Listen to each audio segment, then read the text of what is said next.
2025년 9월 19일 금요일 새벽 기도입니다.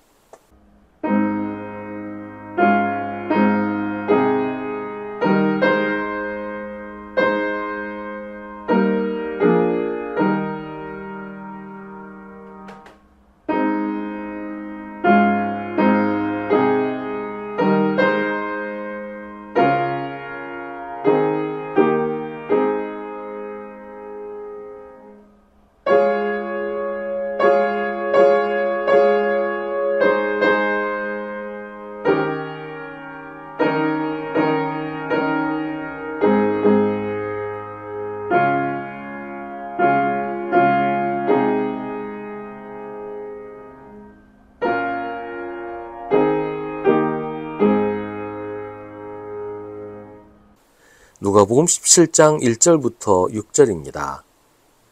예수께서 제자들에게 말씀하셨다. 걸려 넘어지게 하는 일들이 생기지 않을 수는 없지만 그러한 일을 일으키는 사람은 화가 있다. 이 작은 사람들 가운데 하나를 걸려 넘어지게 하는 것보다 차라리 자기 목에 큰 맷돌을 매달고 바다에 빠지는 것이 나을 것이다. 너희는 스스로 조심하여라. 믿음의 형제가 죄를 짓거든 꾸짖고 회개하거든 용서하여 주어라. 그가 네게 하루에 7번 죄를 짓고 7번 내게 돌아와서 회개하오 하면 너는 용서해 주어야 한다. 사도들이 주님께 말하였다. 우리에게 믿음을 더하여 주십시오. 주님께서 말씀하셨다. 너희에게 겨자씨 한 알만한 믿음이라도 있으면 이 뽕나무더러 뽑혀서 바다에 심기어라 하면 그대로 될 것이다. 아멘. 오늘 말씀에서 걸려 넘어지게 한다는 말은 다른 사람을 시험에 빠지게 한다, 실족하게 한다는 뜻입니다. 살다 보면 그런 일들이 있게 마련이고 교회라고 해서 예외일 수도 없는 일이죠. 근데 예수님은 그런 일이 일어날 수 있다고 인정하시면서도 그런 일을 일으키는 사람은 화가 있다고 하십니다. 그런 일이 생기는 건 있을 수 있는 일이지만 그런 일을 일으키는 사람은 용납될 수 없다고 하시는 겁니다.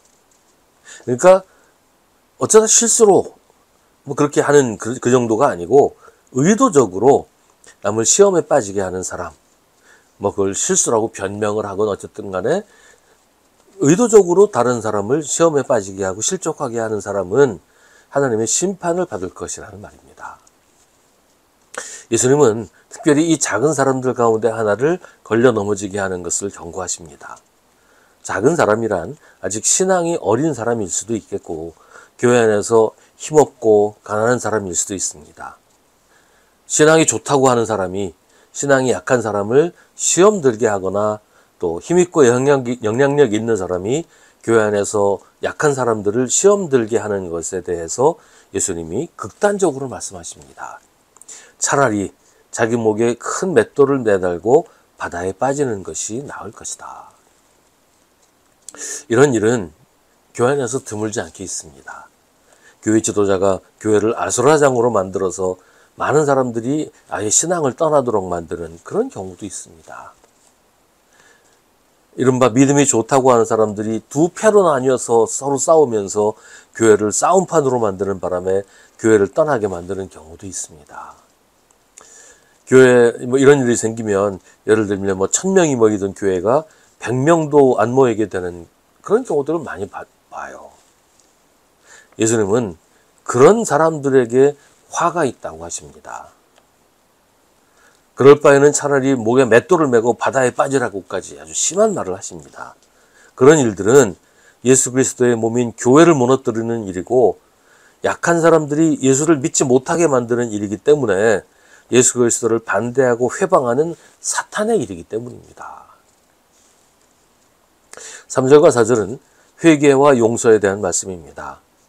믿음의 형제가 죄를 짓거든 꾸짖어야 합니다. 잘못을 보고도 아무런 반응을 보이지 않으면 잘못한 사람은 잘못해도 상관없네? 계속 잘못해도 되겠네? 이런 생각하지 않겠어요? 잘못을 보고도 그대로 두면 잘못된 일을 하도록 격려하는 것이 되어버리고 말아요. 그러니까 결국 그 잘못에 동조하는 것이죠. 그냥 덮고 넘어가는 게 은혜가 아닙니다.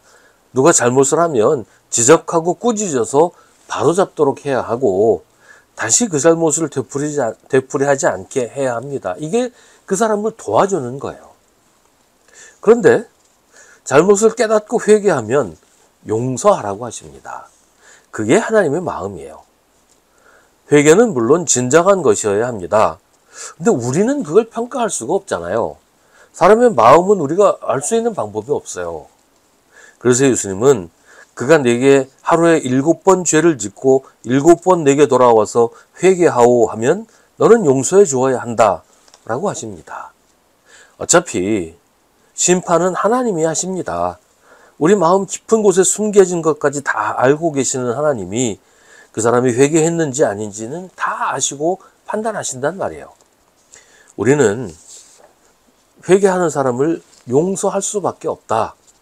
용서해야 된다. 이게 예수님의 말씀입니다. 그가 진정으로 회개했는지 아닌지 우리가 판단하려고 하면 우리가 하나님의 자리에 앉으려는 것이 되기 때문이에요.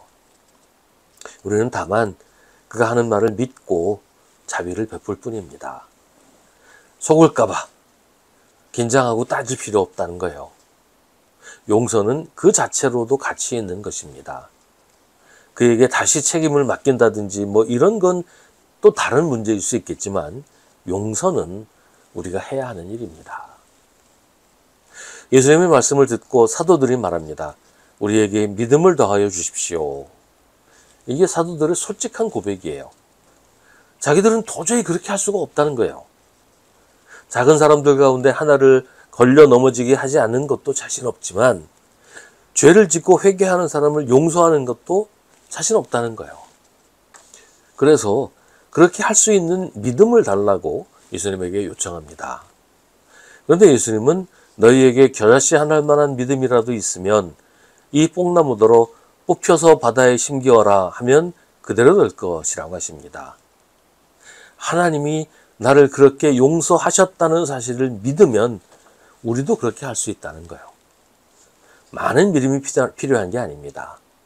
강철 같은 믿음이 있어야 할 수 있는 일이 아닙니다. 다만 하나님이 나에게 하신 일, 나를 용서하시고 나를 받아주신 것을 믿으면 우리도 그렇게 할 수 있다는 겁니다. 우리의 자비로운 마음으로 하는 게 아니라 믿음으로 하는 일입니다. 믿음으로 하는 일에는 언제나 하나님이 함께 하십니다. 하나님이 우리를 도우셔서 그렇게 할 수 있게 해 주십니다.